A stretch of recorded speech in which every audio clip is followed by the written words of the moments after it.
Vamos lá, quarto ano, segunda-feira, 23 de agosto de 2021. Vamos fazer a atividade de hoje. Já vamos pintar aqui de amarelo.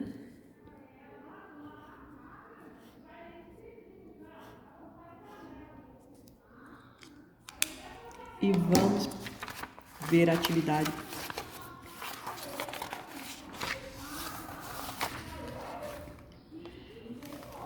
Livro do Aprova Brasil, nós vamos fazer o simulado 2 de língua portuguesa, tá bom? São as páginas rosa, páginas 50, 51, 52, 53 e 54.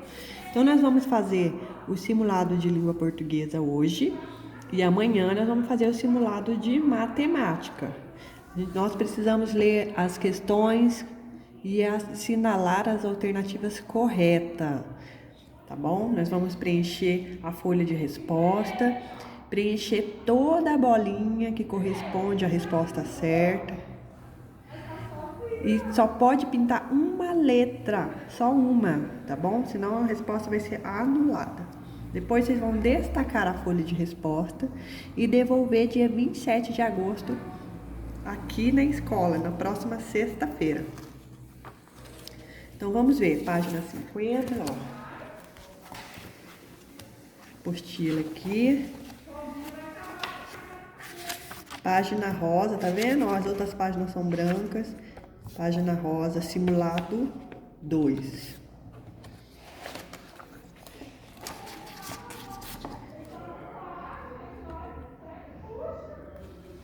Nós vamos ler as questões e vocês vão responder na folha de resposta no final da apostila. Vamos ver onde que está essa folha, olha. Aqui no final. Simulado 2, tá bom? Vocês já me mandaram a folha 1, né? O simulado 1 aqui, tá? Tem aqui a página 104. Esse é o simulado 1. Vocês não têm aí, porque vocês já mandaram para mim. E agora vocês vão responder o simulado 2. Tem 7 questões só. Só pode pintar uma resposta em cada questão, tá? Tem que pintar todo o quadradinho, igual tá aqui nesse exemplo. Então, vamos ver as questões.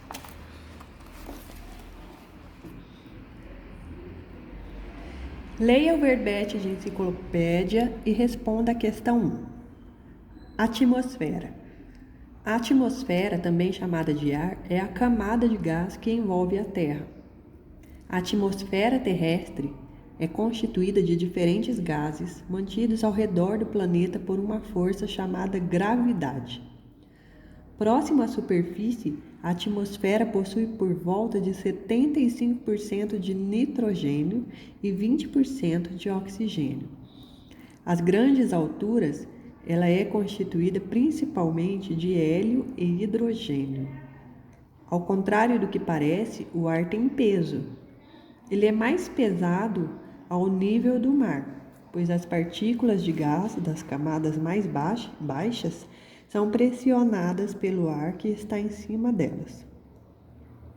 O ar torna-se mais leve à medida que se afasta da superfície da Terra. No trecho, ele é mais pesado ao nível do mar. O termo destacado, ele, se refere à palavra peso, ar, hélio ou hidrogênio. Então, vamos ver. Onde que está esse trecho aqui, ó? Aqui está falando, ó. Ao contrário do que parece, o ar tem peso. Ele é mais pesado ao nível do mar. Então, está falando de quem? Então, vocês vão responder lá na folha de resposta, tá bom? Vai pintar a letrinha da resposta. Leia o conto popular e responda as questões 2, 3 e 4. Os cegos e o elefante. Numa cidade da Índia viviam 7 sábios cegos. Embora fossem amigos, havia uma certa rivalidade entre eles e de vez em quando discutiam sobre qual seria o mais sábio. Certa noite, depois de muito debaterem acerca da verdade da vida e não chegarem a um acordo, o sétimo sábio ficou tão aborrecido que resolveu ir morar sozinho numa caverna da montanha. No dia seguinte, chegou à cidade um comerciante montado num elefante imenso. Os cegos jamais haviam tocado nesse animal e correram para a rua ao encontro dele. O primeiro sábio apalpou a barriga do bicho e declarou: "Trata-se de um ser gigantesco e muito forte. Posso tocar em seus músculos e eles não se movem, parecem paredes." "Que bobagem!" disse o segundo sábio, tocando na presa do elefante. "Este animal é pontudo como uma lança, uma arma de guerra. Ele se parece com um tigre dente de sabre." "Ambos se enganam", retrucou o terceiro sábio, que apalpava a tromba do elefante. "Este animal é idêntico a uma serpente, mas não morde porque não tem dentes na boca.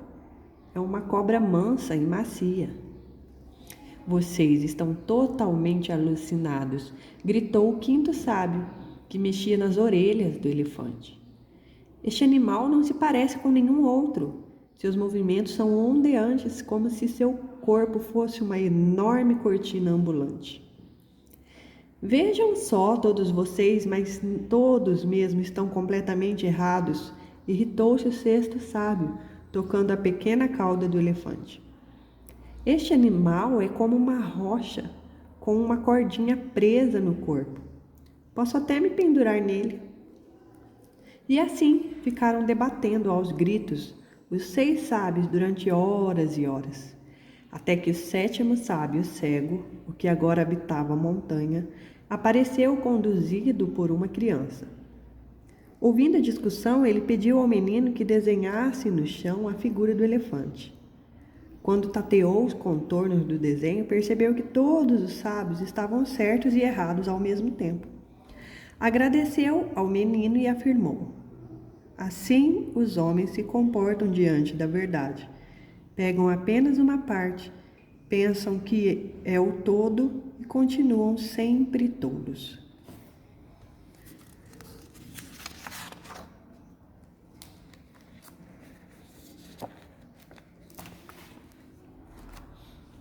O fato que deu origem ao problema principal dessa história está presente no trecho.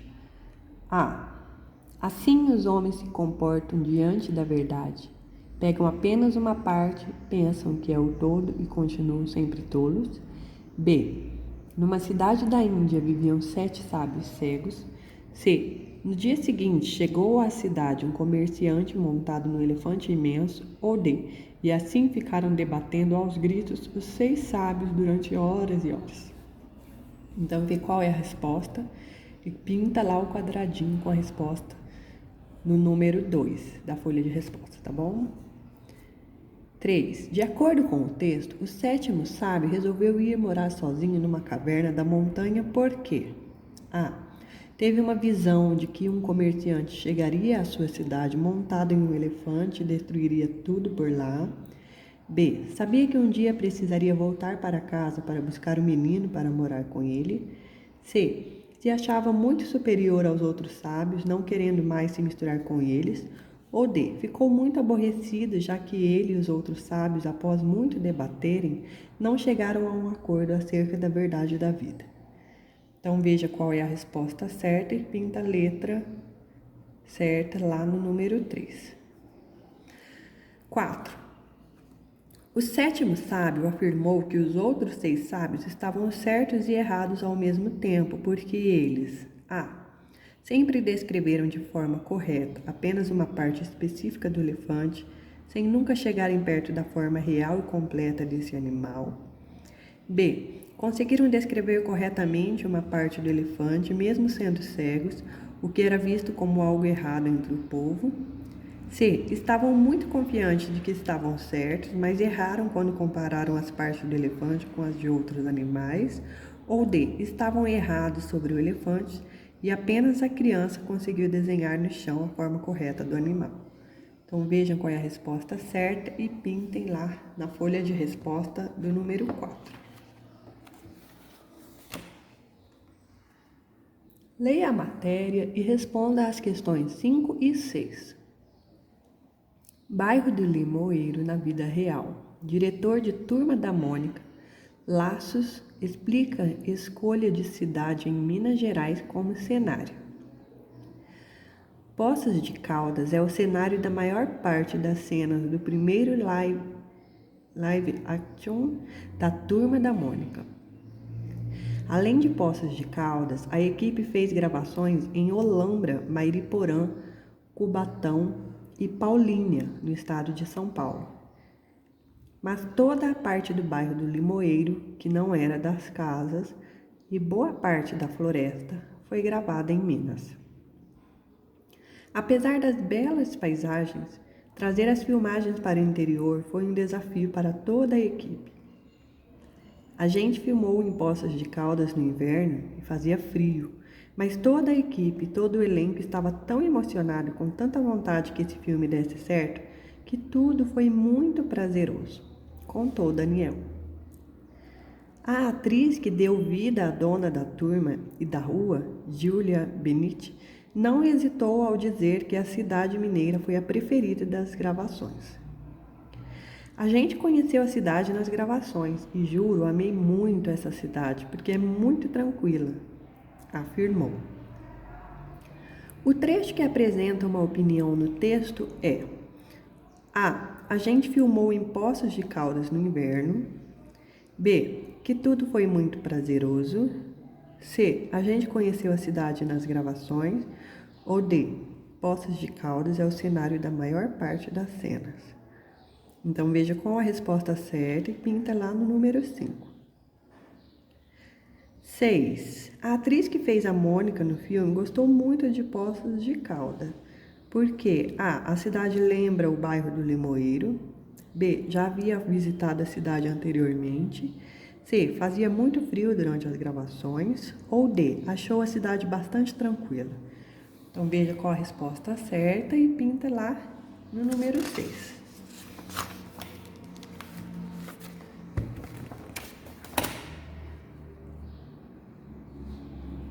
Leia o texto de divulgação científica e responda a questão 7. Uma descoberta de peso. A jubarte faz parte do grupo dos rorquais, composto por baleias alongadas e ágeis. Foi justamente em baleias desse grupo que cientistas descobriram um órgão sensorial que ajuda as grandonas na hora de se alimentar. Baleias rorquais se alimentam por filtração, ou seja, abrem bem a boca para engolir uma enorme quantidade de água, filtrando peixes e plâncton que lhes servirão de alimento. O órgão recém-descoberto, que ainda não tem nome, funciona como uma espécie de sensor que avisa ao cérebro da baleia que sua boca já está cheia o suficiente. O órgão é uma cavidade cheia de uma substância gelatinosa, que também contém vasos sanguíneos e nervos. Ele fica localizado entre as mandíbulas desses enormes mamíferos. Ele pode explicar como as baleias rorquais controlam ativamente a expansão da boca e da garganta durante a alimentação, explica o paleobiólogo Nick Pienson, Universidade da Colômbia Britânica, no Canadá, que participou da pesquisa. Segundo o cientista, o órgão recém-descoberto é fundamental na alimentação das baleias.